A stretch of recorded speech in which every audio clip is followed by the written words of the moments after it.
আমার কাছে মনে হয় মুড়ি মাখা আর তেলে ভাজা জিনিসটা একা একা খেতে একদমই ভালো লাগে না। এটা তখনই জমে যখন ফ্যামিলির অনেক মানুষ মিলে একসাথে এটা খাওয়া হয়। তো তোমাদের কাছে এটাই মনে হয় কি না আমাকে জানাবে। তো দেখো বন্ধুরা, তোমাদের ভাইয়াকে যখনই যে কোনো জিনিস ধরে আনতে বলি তোমাদের ভাইয়া বেঁধেই নিয়ে আসে। তো আমি একা কি আর এত তেলে ভাজা খেতে পারি? আমি শুধুমাত্রই চিকেন কাটলেটটাই খেয়েছিলাম, বাকিগুলো আর খাইনি। তো সন্ধ্যাবেলায় আজকে হঠাৎ করেই খেতে ইচ্ছা গিয়েছিল, তো সেই জন্যই বলেছিলাম আর কি যে একটু তেলে ভাজা পাঠাতে। তো এতগুলো তেলে ভাজা পাঠিয়ে দিয়েছে। তার পাশাপাশি এই যে আমি চাটা খাওয়ার পর রান্না বসিয়েছি। আর সকালের দিকে একদম হালকা পাতলা রান্না করেছিলাম। তার কারণটা একটু তোমাদেরকে বলি, শর্টে বলি। যেটা হচ্ছে বাড়ির বাইরেটা খুবই অগোছালো হয়ে গিয়েছিল, নোংরা গাছপালা হয়ে গিয়েছিল।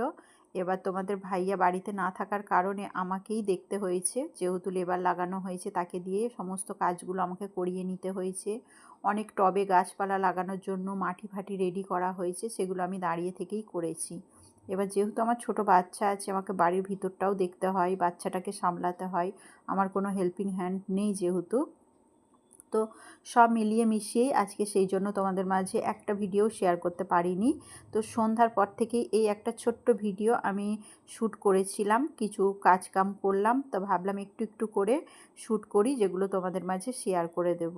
তো চাটা খাওয়ার পর ভাবলাম সেইভাবে তো দুপুরে কিছু রান্না করিনি, তা ফ্রিজে যখন একটু চিকেন আছে ওটাকে একটু আলু দিয়ে রান্না করে নিই। আর আমি না এখন করে একটু বেশ সব রকম মশলাপাতি দিয়ে সেজে মেখে রান্নাটা করি।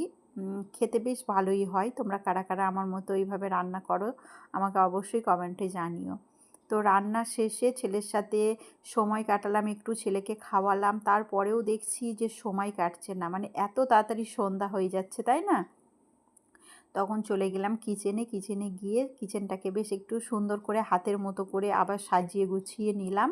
বেশ ভালো লাগে নিজের কাছেও, যখনই জিনিসপত্র দেখবে একটু অল্টারনেট করে রাখা হয়, তাই না?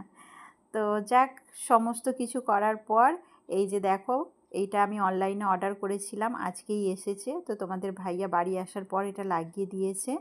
তো এত রিজনেবল প্রাইসে এই জিনিসটা ওয়ালে লাগানোর পর যে এত ভালো লাগবে আগে বুঝতে পারিনি। তো যাক, খুবই ভালো লাগছে জিনিসটা। তোমাদের কাছে কেমন লেগেছে জিনিসটা অবশ্যই তোমরা জানাবে কমেন্ট করে। আর আমার এই ছোট্ট ছোট্ট ভিডিওগুলো তোমাদের কাছে কেমন লাগছে তোমরা জানাতে ভুলো না। আমার পাশে থেকো, আমাকে সাপোর্ট করো। তো ছেলেকে নিয়ে একটু বাইরেটাই বেরিয়েছিলাম। তো নেক্সট ভিডিওয় আবার দেখা হবে, অনেক অনেক বেশি গল্পও হবে। Tata, bye bye.